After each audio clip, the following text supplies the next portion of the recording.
Well, this is Fleet Week here in New York City, celebrating those who serve with lots of tours, concerts, and opportunities to say thank you to our military members. Joining us now to talk more about Fleet Week is James Spear, president of the New York Council Navy League. Welcome.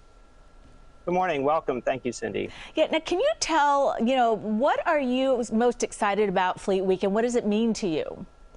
Well, that's a great question. Thank you. As a U.S. seafarer myself and an American Merchant Marine officer, Fleet Week, and now as president of the Navy League, Fleet Week is an opportunity to really honor and appreciate and thank those in the sea services, in particular Navy, Marine Corps, and U.S. Coast Guard.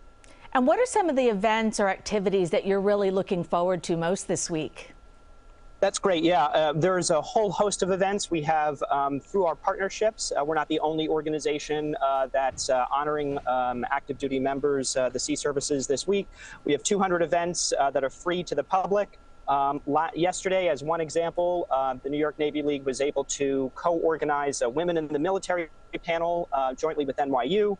We've been able to distribute over 300 tickets, Broadway tickets, to servicemen and women.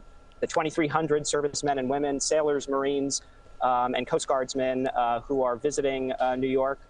There are public ship tours, receptions. We are especially excited. Tonight, we'll be hosting the COs and XOs of each of the vessels at one of our receptions at the New York Athletic Club. So it honestly, from beginning to end, it's a series of events for the Big Apple to welcome those who are serving our country at sea.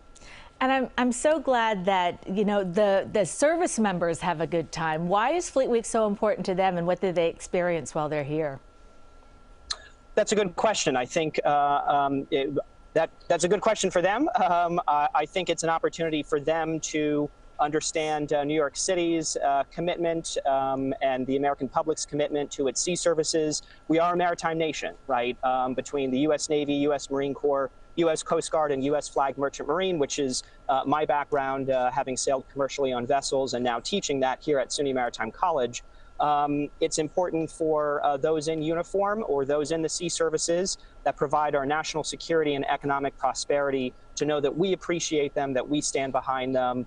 And this is an opportunity for them to get a taste of New York, the greatest city in the world. Oh, that's so true. And can you just tell us a little about the Merchant Marines? Because I don't think we hear about them as much as we do as, some of the other services. Yeah, thank you. I appreciate that. So here, actually, behind me is the Empire State, SUNY Maritime's newest vessel, the first national security multi-mission vessel that helps to support the training and education of U.S. merchant mariners. Essentially, 90% of the world's economy moves over the ocean. The Port of New York, New Jersey, as one example, is one of the largest ports. And our country and our partners and allies' security and stability depends upon the free flow of trade and commerce. And so that's what the U.S. Merchant Marine does. Okay. Well, James Spear, president of the New York Council Navy League, thanks so much for joining us and have a great time during Fleet Week. Thank you very much. Appreciate the opportunity.